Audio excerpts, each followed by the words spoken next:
Hello, and welcome back to day 3, where Jesus met his audience need. So we're going to say meet their need for day 3. My name's Brett here with ClickMail. Just if you're still with me here in this Bible study, thank you. I'm really enjoying just getting to share some of these things and hopefully encouraging you. So let's begin and kind of go into a story that I have on ministry growth. So I have a very good friend who is a pastor in an area of Chinatown here on the islands. And this area is just extraordinarily impoverished. And, we've been talking for years. And at one point, he had just gotten this church building over there through a multi-site campus building. And so they had put him as the pastor of that particular site or campus, I guess. So he was campus pastor. And he's saying, well, how do I get into these sort of family buildings around the area, big, tall skyscrapers with, kind of affordable housing in them? How do I get in there? And he's trying to go in the front door and put, flyers in the main room downstairs and all stuff. Well, nobody's letting him in. These building managers aren't letting him in because it's, they're like, well, no, you can't just come in and advertise your stuff. That's not how this works, which is, of course, the job of the building manager. And so we talked a lot about, what would be seen as spam. And so going into a building or into multiple buildings around the area and saying, please, please, please come to my church, that's spamming. So that's not going to work. He's like, well, but what's their need? Like, what do you do? It's just a bunch of people here in the area. And I was like, Pastor, they have so many needs, you can't even fathom it. It's crazy. You just have to find it. And so I challenged him and I said, well, I tell you what, how about this? Why don't you spend the week and your number one goal is to find the biggest need and meet it. Just do that. And let's see what happens. So he goes and he starts asking these building managers. He starts asking around, what's your biggest problem? And he was telling me at the time, he's like, I could tell he was about to dismiss me and like tell me to go away. And then I was like, I was curious, what's the biggest problem you've got here at the building? What's the thing that's just got you pulling your hair out? So the building manager, and this is the building directly next to the church, they share an alleyway. And the building manager is like, oh my gosh, like he knew immediately what it was. He's like, it's the chickens in the park. And so both of those buildings shared exposure to this public park. So the building manager says, those chickens in the park are driving me crazy. And the pastor's like, chickens in the park? He's like, I have tenants come to me every single day for years complaining about the chickens. And I've called the state. I've called everybody. Nobody gets rid of the chickens. And so this pastor's like, I'll get rid of the chickens. and so he's like, well, I'll get rid of them. And the guy's like, okay. So the pastor goes, gets the youth group from the larger site church here on the island and goes into this park with the youth group, and they're running around all crazy, and they didn't catch any chickens. There's no way. Well, he then calls around the island to see if there's chicken catcher business out here on the islands. There's a lot of chickens and couldn't find anybody to do it. So he's talking with some people in a neighborhood there in sort of that Chinatown area. And turns out they eat the chickens. This is a Polynesian community that's very impoverished in that area. And they catch chickens and they eat them for dinner. And he's talking to them and he's like, oh, you guys just catch chickens? And they're like, yeah, there's so many chickens over in that park. We would catch them and eat them, but we don't have permission. He's like, you have permission. How can I get you to come catch them right now? He's like, if anybody asks, you tell them to talk to me and I'll be there while you do it. So this community of Polynesians comes out with their, I don't remember exactly what they used, but I was also there. And so they come out with their chicken catching devices and traps and things, and they catch all the chickens. It took them like 15 minutes. And they got like 15 or 20 of these things, and they just whoosh, took them all out. Well, as they were doing it, people were coming out to their balconies to see what's going on. And they're seeing, and the word spread through this building so rapidly that people started coming out to the park to watch them catch all the chickens, because this was such an event. I mean, can you even imagine? That's the funniest thing, having come from, the what we out here call the mainland of the United States. I just can't imagine that catching chickens is a way to grow your church. So just all these people start coming out of the building and watching and trying to figure out what's going on. They're looking around for some explanation, and there's pastor, saying, oh, well, we heard that, these chickens were just driving you guys crazy, so we're just here getting rid of them. Oh my gosh. And they're sharing life stories, and he's connecting with the community. So he didn't have to go into the apartment building. They came out to him. Well, that's not all that happened. When we talk about meeting needs, he met this need. The building manager was so relieved that these people stopped complaining about the chickens that he took the pastor's name or email and put him into a community leaders email chain with government officials and mega business owners and all this stuff, and was, saying, oh my gosh, this guy has got to be in our group. He's making a difference in the community because he caught the chickens.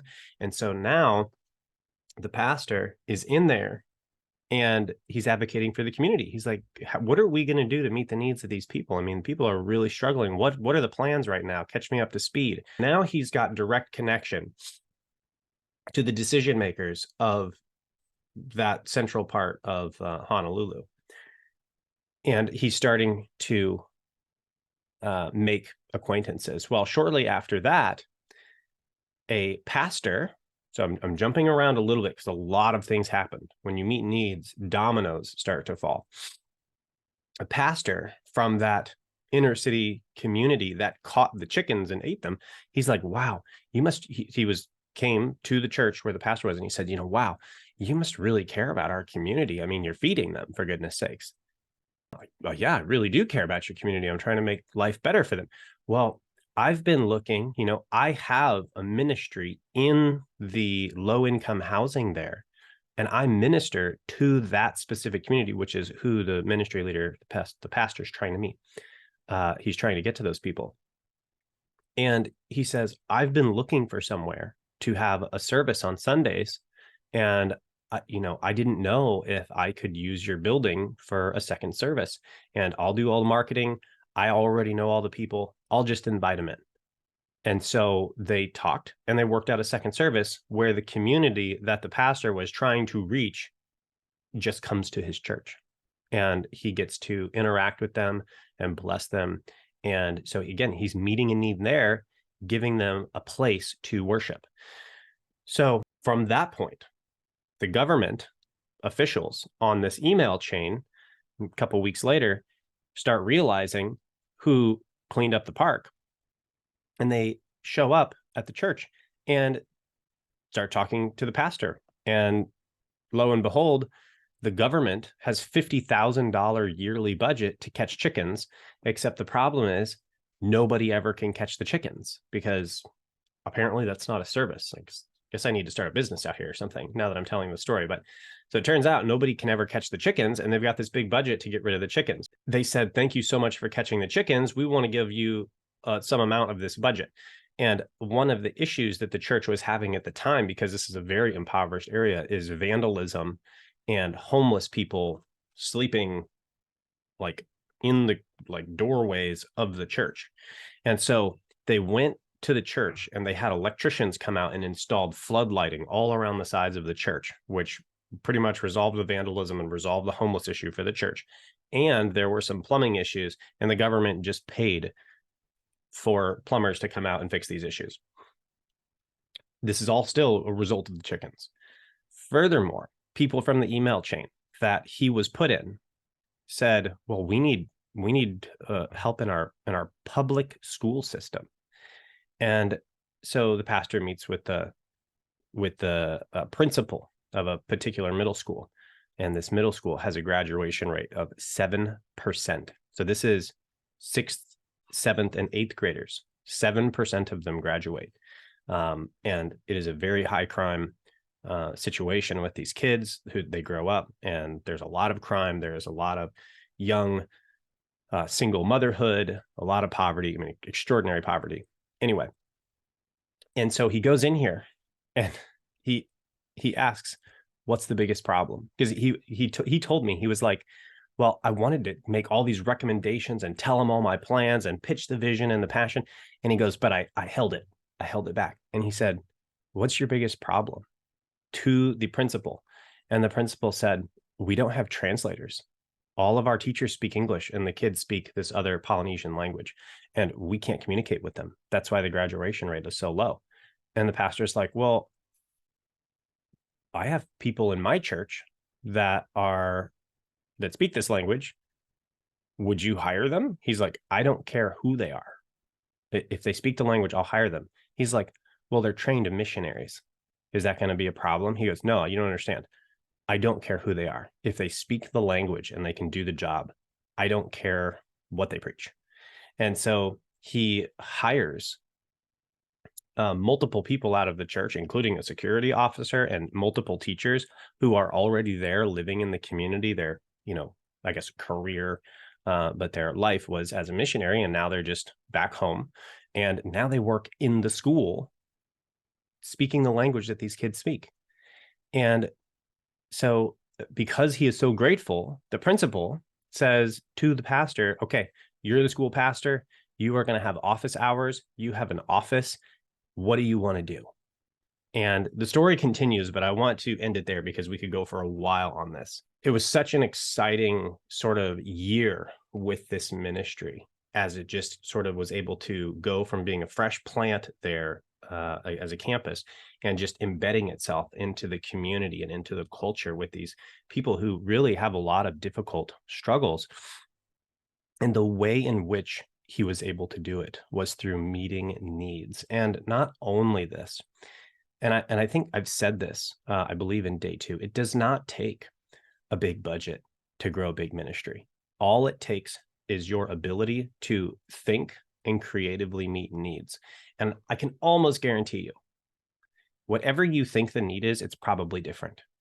We have a lot of ideas as ministry leaders, and they're usually not right. This is the same thing with marketers. I have a lot of great ideas on how to market my clients, our clients here at ClickMill, and ministries and Christian businesses and churches. I got a lot of great ideas.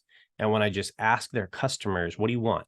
Or I ask their church attendants, what do you want? It's always different than I think. And so what this pastor did was he said, what do you want, community? And they told him. And it was something he could have never thought of. What pastor thinks about catching the chickens in the park? And it dominoed. It was such a powerful first move that everybody wanted him to be around. And so this, I think, is a great place to start transitioning into the first passage that we have for today. So let's look at that. Luke 5:1-11. Turn around to that. On one occasion, while the crowd was pressing in on him to hear the word of God, he was standing by the lake of Gennesaret, and he saw 2 boats by the lake, but the fishermen had gone out from them and were washing their nets. So this will sound familiar if you were watching on day 1 and day 2. We started assessing this passage. So they're washing their nets in verse 3 here. Getting into one of the boats, which was Simon's, he asked him to put out a little from land, and he sat down and taught the people from the boat. And when he had finished speaking, he said to Simon, "Put out into deep water and let down your nets for a catch." And Simon answered, "Master, we toiled all night and took nothing, but at your word I will let down the nets." And when they had done this, they had enclosed such a large number of fish, and their nets were breaking. They signaled to their partners in the other boat to come over and help them, and they came and filled both boats so that they began to sink. But when Simon Peter saw it, he fell down at Jesus' knees, saying, "Depart from me, for I am a sinful man, O Lord." For he and all who were with him were astonished at the catch of fish that they had taken, and so also were James and John, son of Zebedee, who were partners with Simon And Jesus said to Simon, "Do not be afraid, for now you will be catching men." I think other translations, I mentioned this yesterday, other translations said, "From now on you will be fishers of men." This says, "You will be catching men." And when they had brought their boats to land, they left everything and followed him. Now, I want you to take some time. There are some questions that you can fill out. Put that down. There's some questions you can fill out here to help you better understand the passage and kind of critical think through this. Now, I am going to just kind of review some of the thoughts that I have. And the first thing here is that Jesus, as we saw, knows his audience. He was looking at them. This is day one. He knows his audience. He's looking at them. They're fishermen. It's morning. They're cleaning their nets. There's no fish. They have, Houston, we have a problem. They have a problem. Secondly, he goes to them. So we go to our sheep. We go to our flock. So he goes to them,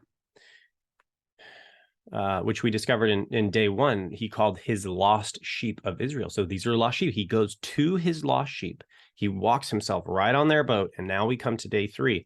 And what he does is he says, these are fishermen without fish. And what does he do? He gives them fish. And I want to let that sink in a little bit because I've worked with a lot of ministry leaders. And this is something that we overlook so frequently. Jesus gave fish to fishermen. There's a couple things here. He didn't give them wheat. He didn't give them logs, right? For a farmer, wheat would be a miracle. If he gave a bunch of fish to a farmer, I don't know why are you giving me all these fish? If he gave like boatloads of wheat or boatloads of logs to fishermen, it would just be very unusual. They needed fish. They understood the value of fish. Fish is how these, 5 guys paid the bills. And I've actually been here. I've been on the Sea of Galilee, and I've been to Magdala, which is also supposedly where Mary Magdalene is from.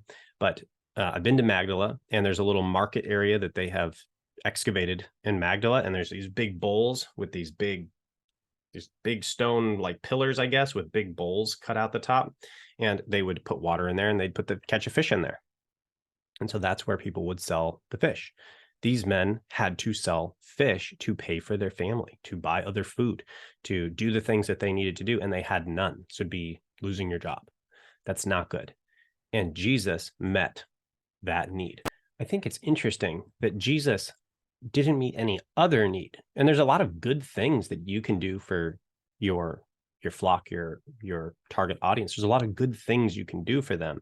Jesus didn't do good things. He did the right good thing.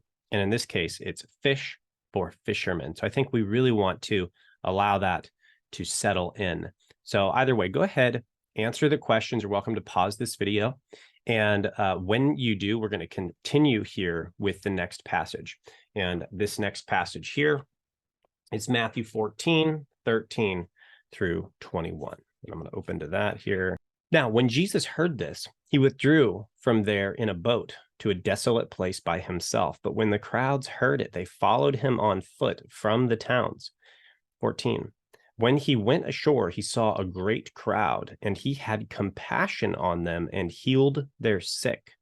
Now, when it was evening, the disciples came to him and said, "This is a desolate place, and the day is now over. Send the crowds away to go into the villages and buy food for themselves." But Jesus said, "They need not to go away." Well, that sounds backwards. "They need not go away.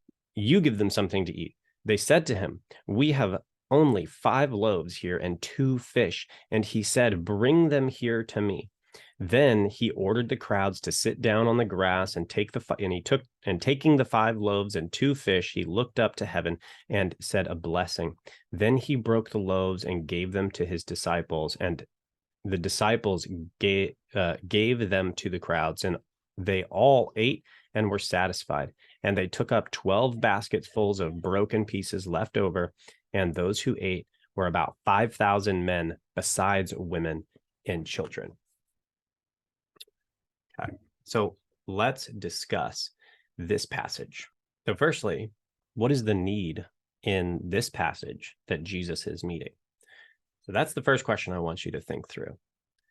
But next, I want to give you some interesting, I think, insights to this passage, because this passage is seen in John 6, not this specific passage, but this story is seen in John 6, Matthew 14, Mark 6, and Luke 9. And in each of these, it is talking about Jesus feeding the 5,000.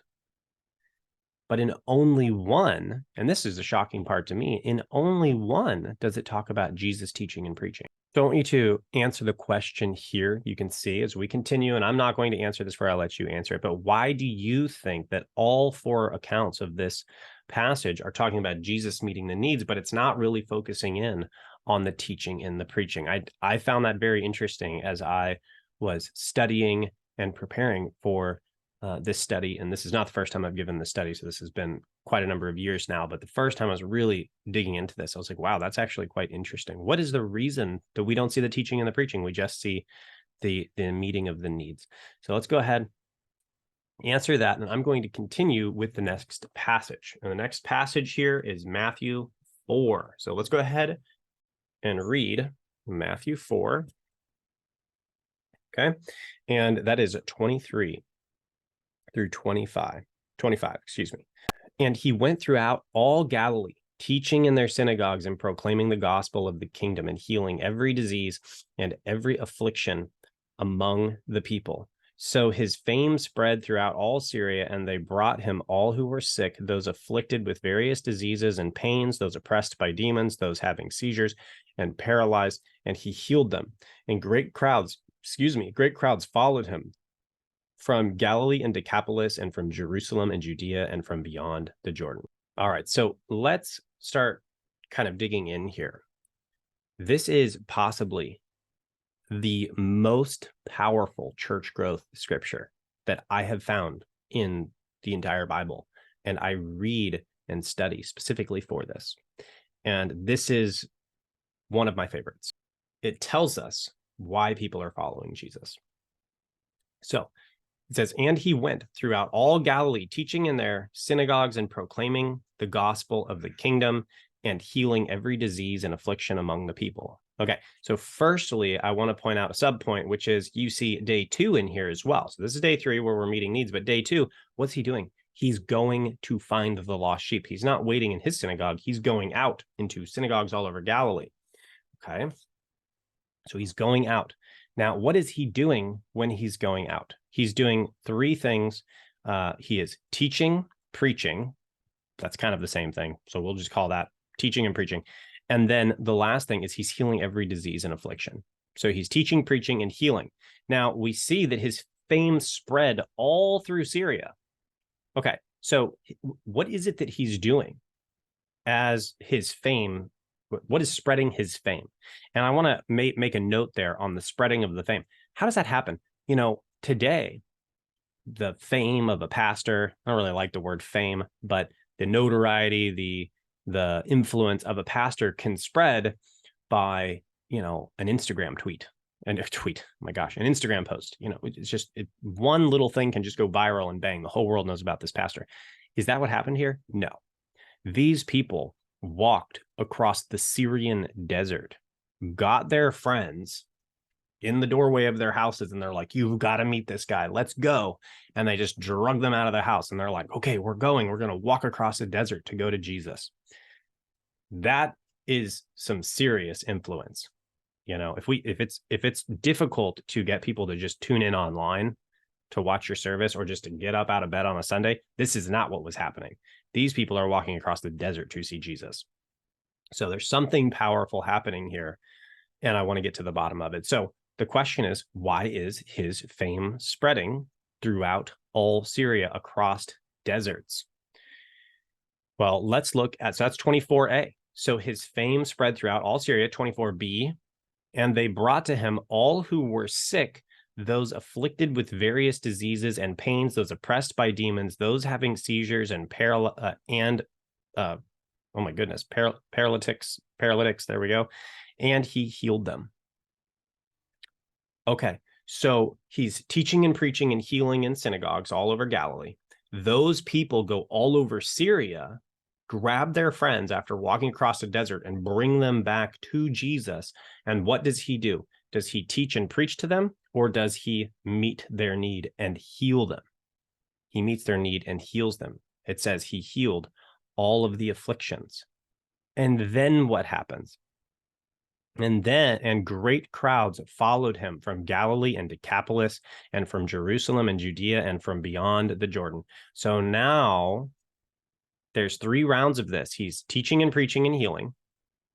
Then everybody gets more people. He heals them. It doesn't say anything about teaching and preaching at that point. Not to say that he didn't, but the focus is on the meeting of needs. Then they go and get all of their friends, and this thing is an exponentially growing movement at this point. And they bring all their people, and then great crowds followed him from Galilee, Decapolis, Jerusalem, Judea, and from beyond the Jordan. That is a lot of region to cover, and they're coming to him. Why are they coming to him? Why are they finding him? Because he's meeting needs. That is the answer that this very clearly demonstrates. So again, take a few moments, answer the questions here under this passage, and we're going to start here with the next passage. And in this passage, Jesus tells us why so many people are following him. You know, for a long time, I looked at the scriptures and I'm like, man, like what like, okay, I've got all these people that are asking me, how do you grow your church? How do you grow your ministry? How do you do it, Jesus? Like, let's ask him. And I'm looking in the Bible and I'm trying to like see the things he's doing, like the last passage that we looked at. People are following him because he's meeting needs, and you can kind of make this relationship. Well, at one point, I just stumbled across this, and I'm like, well, there it is. This is the answer. That's just Jesus saying the thing. So let's look at this. This is John 6:26 through 28. So we're going to flip over there. Pages are stuck there. There we go. Okay. Great. So Jesus answers, very truly, I tell you, you are looking for me, not because you saw the signs I performed, but because you ate the loaves and had your fill. Do not work for food that spoils, but for food that endures to eternal life, which the Son of Man will give you. For on him, God the Father has placed his seal of approval. Okay, so 4 starters here. This is interesting in a couple of different ways. My head kind of just explodes every time I read this. He's saying, why are you following me? And he's saying, you're not even following me because of the signs and the miracles, because that was my initial inclination. Was, it says right here, you saw the signs I performed, right? Not because you saw the signs I performed. What do you mean they're not following you for the signs you performed? He's doing miracles. He's healing people. They're not even following him for that. Well, here Jesus says, you're not even following me for the signs I performed, but because you ate the loaves and had your fill. He's not even talking about metaphorical food here. He's saying you actually just ate food and were full. You're following me for food. And then he goes on to clarify, do not work for food that spoils. That's actual literal food.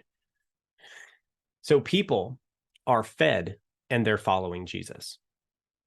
That's the reason, because he met a need. He gave hungry people food.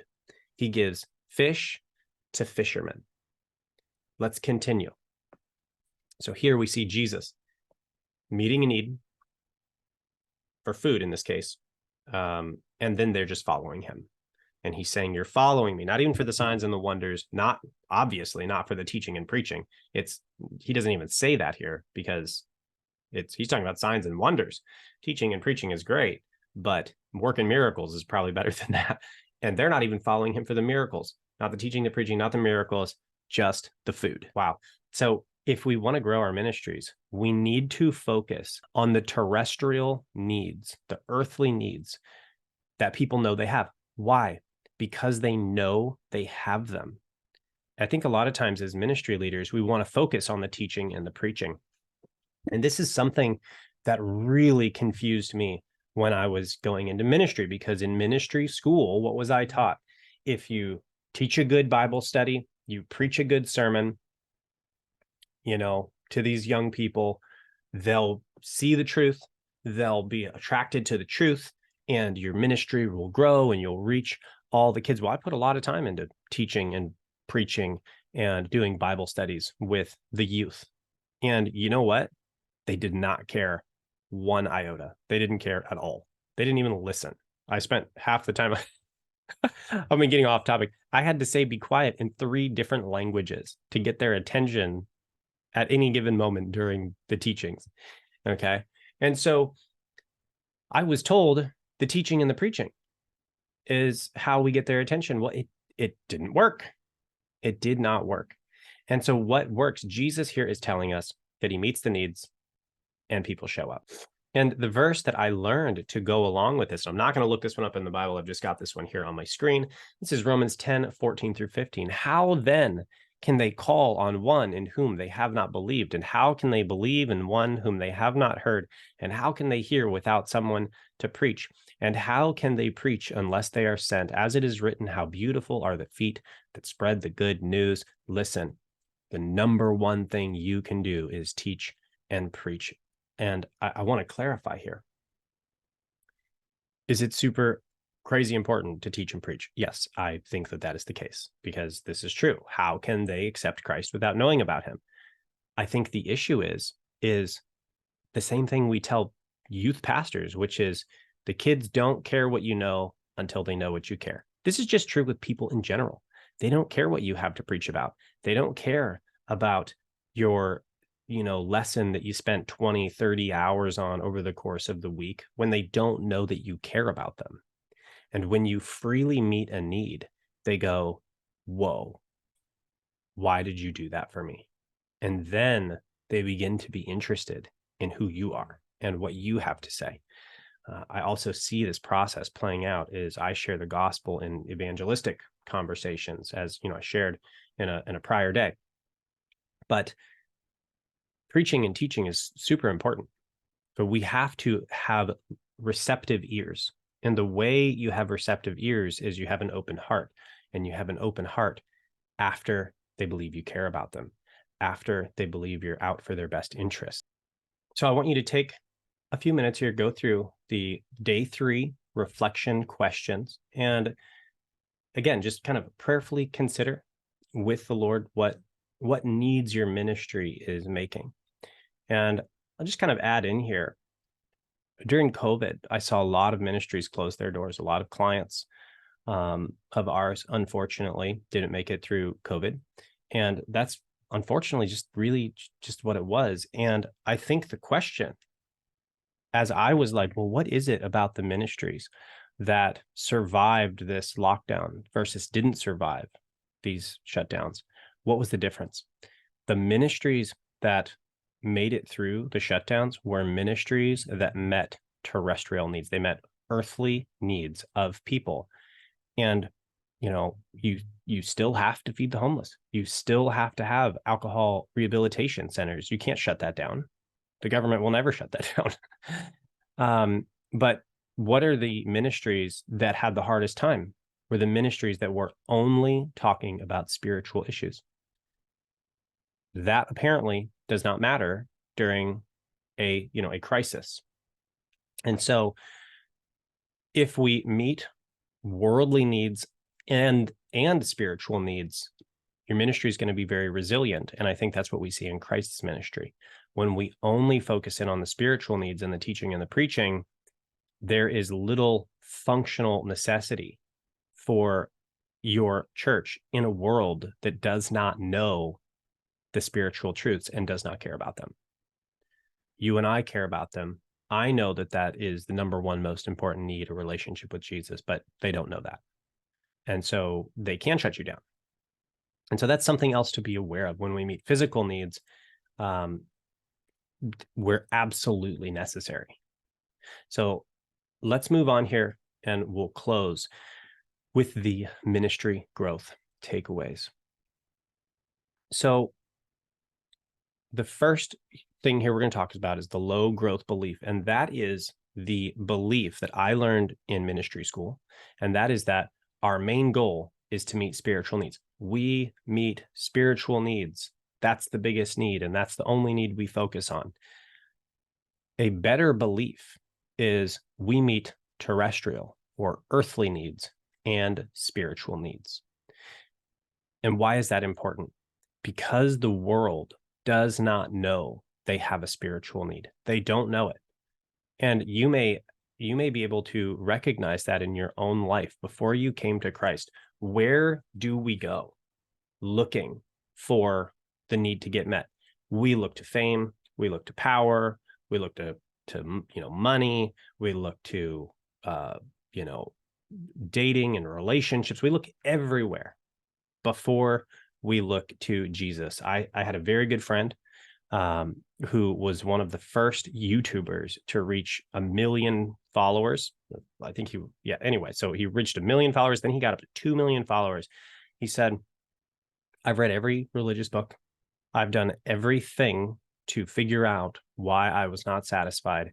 And this was after he became a Christian. And he said, looking back, I did all of the things I could possibly do except read the Bible.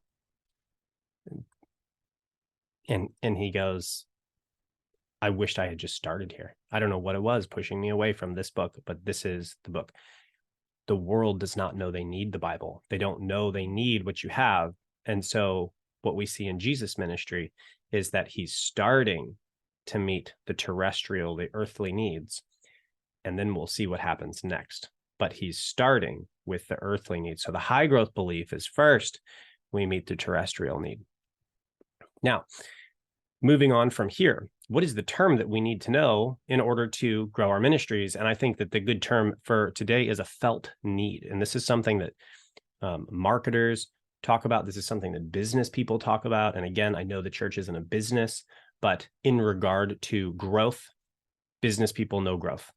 And if you want to have a helpful, useful, educational conversation with a business person who might be in your ministry and talk about growth, you have to know what a felt need is. And that is the major pain point of the people in your ministry. Of learning this terminology is to get outside of how we might say it in sort of a biblical way, because people who know this stuff up and down don't always use biblical language. I am, a Christian, a dedicated Christian, and I don't have the luxury of using the biblical terms, because when I talk with marketers, when I talk with consultants, when I work with my own mentor, who is a very solid Christian, nobody uses the biblical terms. We just use the sort of marketing and business language because that is what the whole world uses. And in order to function, we have to use those terms. So if you want more information and you're talking to someone, what's the felt need? What's the pain point of my audience, my target audience? You'll notice how we're creating kind of a new language here that's outside of Scripture. It means exactly the same thing in Scripture. Jesus is going around meeting the most deeply felt needs of the people around his ministry. And we might just say he's meeting felt needs. Why is it called a felt need? Because they feel it. It impacts their life. He's not just going after any need. He's not just meeting a good need. He's meeting the right need, the felt need, the most powerful need problem in their life. With that, thank you so much for being here with me in day 3, meet their needs. And I'll look forward to seeing you tomorrow in day 4, where we're going to be talking about how to shepherd them to understanding. I'll look forward to seeing you there. God bless.